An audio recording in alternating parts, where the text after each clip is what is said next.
Hi YouTube family, welcome back to Charmaine's Kitchen. It's been a while now since I didn't make a recipe to share with you all. But of course when I returned, my son had a request for Baigan Choka and Roti. And here I am in the kitchen because it's something that I also enjoy as well. When I came back, I was sick for 2 days. So now I am feeling a little better.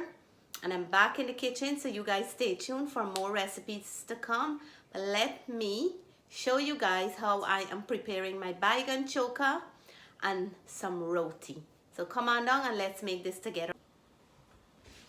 So I have my Baigan here and I have some tomatoes. I like to add tomato to my Baigan Choka. You can also make it separate, but I just like that nice tanginess of the tomato in the Baigan Choka. Of course, I have garlic to stuff my Baigan. So first of all, I rinse the Baigan and dry them.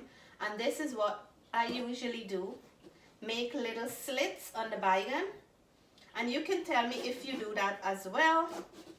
This helps the Baigan to cook quicker, and in these slits, I usually put garlic in here to steam while the Baigan is roasting. This is what I grew up seeing my parents doing. In all the little slits, we're gonna put some garlics in there and let it roast along with the Baigan. So hopefully we have some nice young Baigan and they don't have too much seeds in here. So I'm gonna continue do this and then I will show you how I'm roasting these. And I like to brush mine with some oil and then put them to cook. So a nice way to make Baigan Choka is on open fire, but if you don't have open fire, you can always rest them on a tawa on your stove, and then you can let them cook until they're nice and soft, or in your oven. But I have a gas stove and I have a nice big burner that I'm gonna put my Baigan on and roast them on open fire right here in my kitchen. So roast these until they're nice and soft, and you have to keep flipping them every now and then to make sure that they're cooking evenly. And I have 2 tomatoes that I'm going to be roasting along with those. So while this big apparatus going on here, my Baigan or Baiganie is roasting up. I have my tomato roasting in a little cast iron pan because this one here is going to make a lot of mess and it's easy to roll off the stove. So I'm going to cook it in here, roast it up nicely in here, and then we're going to add it to our Baigan Choka. I'm going to also make some Baiganie. So in this water, I'm going to add some salt. So while we have that roasting up, I'm going to cut some Baigan.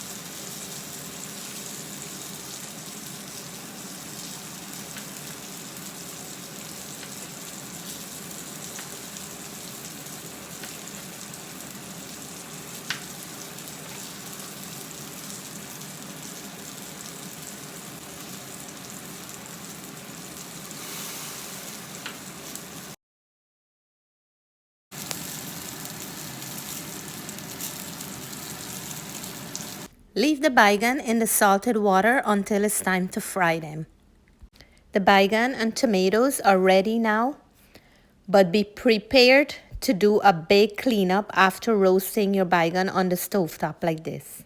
And for my Baigan Choka, I don't add too much, just simple ingredients: onion, green onions, pepper, and garlic. I like to cut my seasoning very finely for the specific recipe. So I want to say a big shout out to my dad. He watches my video with my mom, and this is one of his favorite dish, Baigan Choka, or my dad would call it Baigan Choka, and Roti is one of his favorite dishes. So big shout out to you, Dad. I know you're gonna watch this video. So we're peeling off the skin of this tomato. It's hot at the moment. And then I'm gonna cut off this middle piece here. Flavor of roasted tomato is so delicious.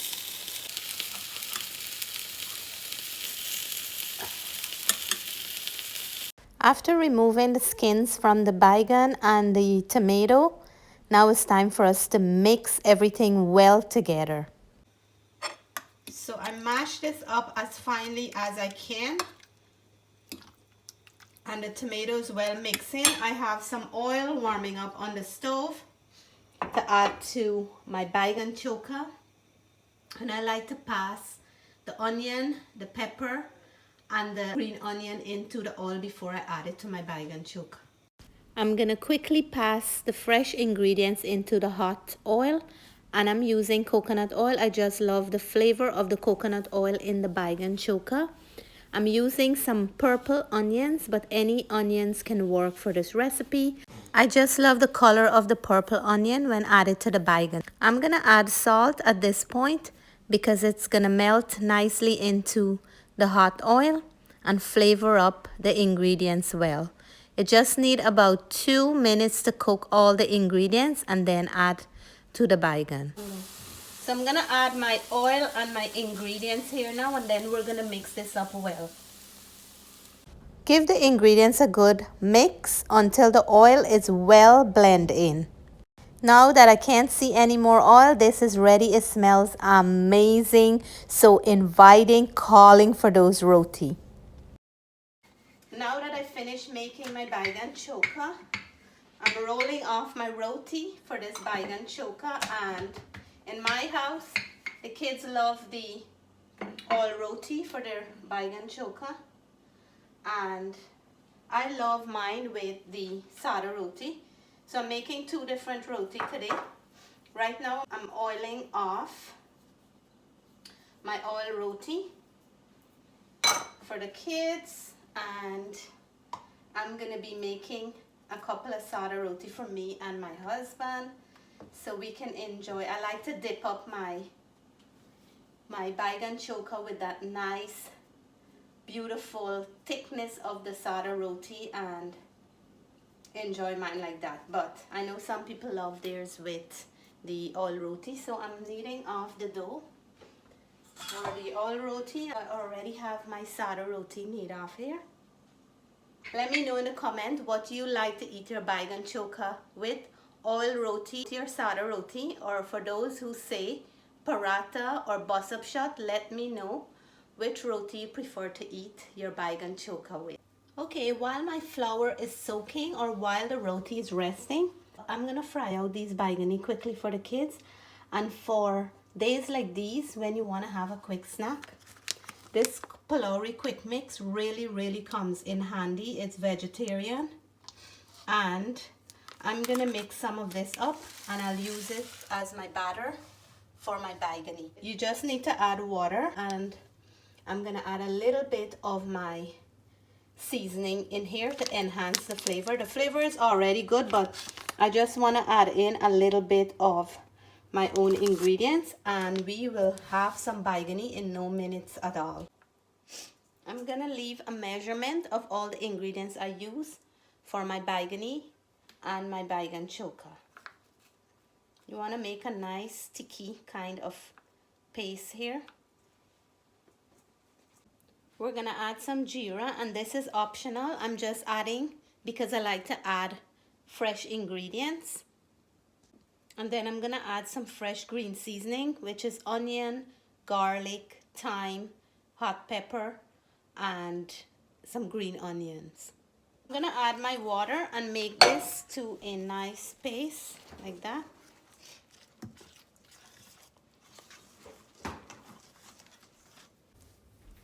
So this is the consistency I'm looking for.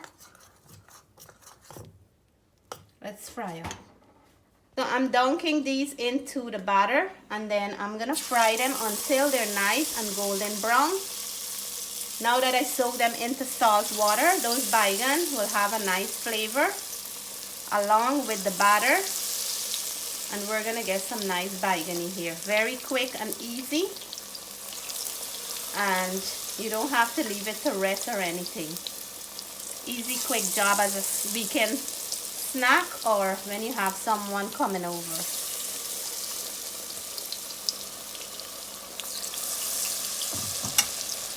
These are frying up quicker than I thought. Let me know in the comment when was the last time you had some nice Baiganie and mango sour. A few batches done, one more to go.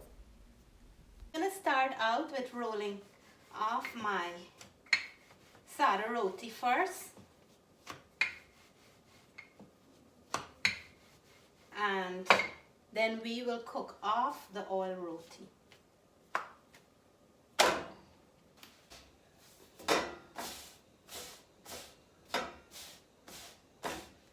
So I like to turn my roti, my sada roti, while it's cooking, so it can cook evenly on medium heat.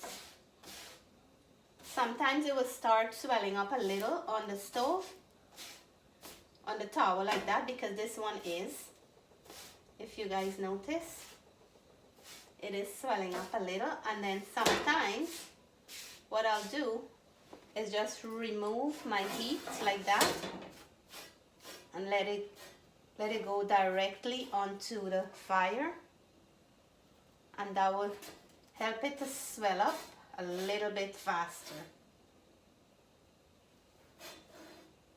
And this one is going up. Nice, beautiful sada roti.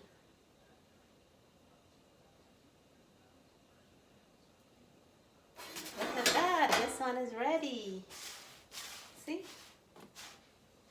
So let's swell another one.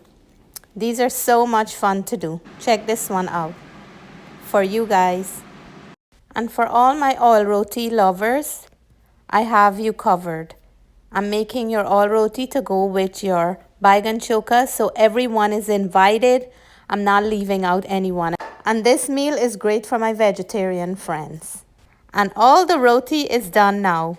All the clapping and oiling and everything is done. Here is my spread for tonight. My Baigan Choka, nicely done.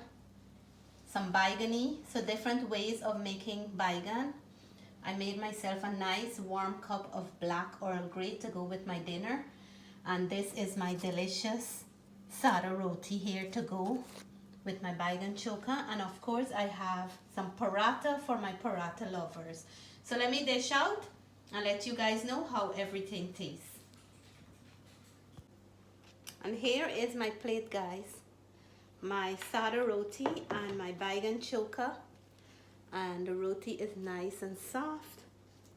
The oil roti or paratha roti I made with that made Miriam flour, and it came out very nice again. So cheers to all my Baigan Choka friends. It's always a beautiful surprise for the mouth. So delicious. And so tasty. Wow, amazing.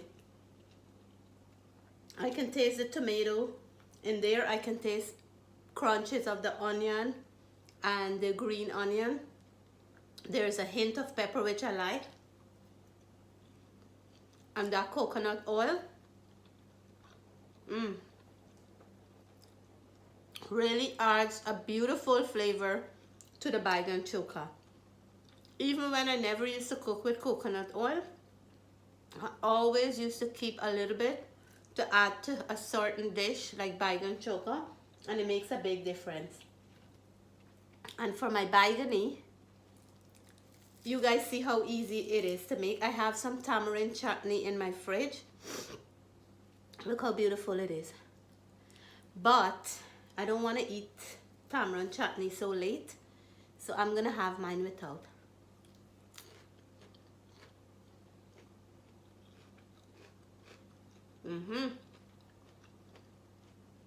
There's a crunch at the end on the outside,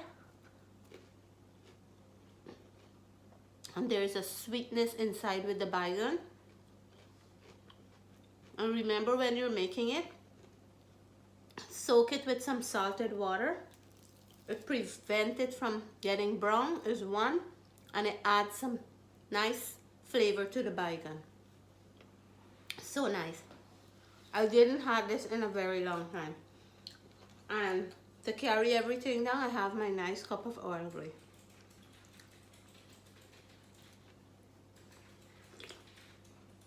It's hot and it's warm and perfect combination. So I will sit down here and take a mouthful for all you guys. Take care. God bless. I love you all. Bye for now.